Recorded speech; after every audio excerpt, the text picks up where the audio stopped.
മനുഷ്യൻ ഏറ്റവും അധികം ലഭിക്കണമെന്ന് എപ്പോഴും ആഗ്രഹിക്കുന്നത് എന്താണ്? സമ്പത്താണോ, നേട്ടങ്ങളാണോ, അതോ വിജയങ്ങളാണോ? ഇതൊന്നും തന്നെയല്ല.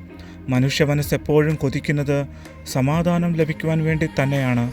ശരിക്കും പറഞ്ഞാൽ നമ്മൾ ഈ ജീവിതത്തിൽ കാട്ടിക്കൂട്ടുന്നതെല്ലാം സമാധാനം ലഭിക്കും എന്നുള്ള വലിയൊരു പ്രതീക്ഷയോടെയാണ്. കഠിനമായി അധ്വാനിക്കുന്നവർ കരുതുന്നു അധ്വാനിച്ച് പണം സമ്പാദിച്ച് സ്വസ്ഥമായി സമാധാനമായി ജീവിക്കണമെന്ന്. കൂടെ ജോലി ചെയ്യുന്നവർ നമുക്കൊരു ബുദ്ധിമുട്ടാണ് എന്നുള്ള ചിന്ത വരുമ്പോൾ അവരൊന്ന് മാറിപ്പോയാൽ സമാധാനത്തോടെ ജോലി ചെയ്യാം എന്ന് നമ്മൾ ആഗ്രഹിക്കാറുണ്ട്. മദ്യത്തിനും മയക്കുമരുന്നിനും അടിമപ്പെടുന്നവർ ആഗ്രഹിക്കുന്നതും അവർ ഇത് ചെയ്യുന്നതിലൂടെ സമാധാനം ലഭിക്കുമെന്നാണ്. എന്നാൽ ഈ കാര്യങ്ങളൊന്നും നമുക്ക് സമാധാനം തരികയില്ല.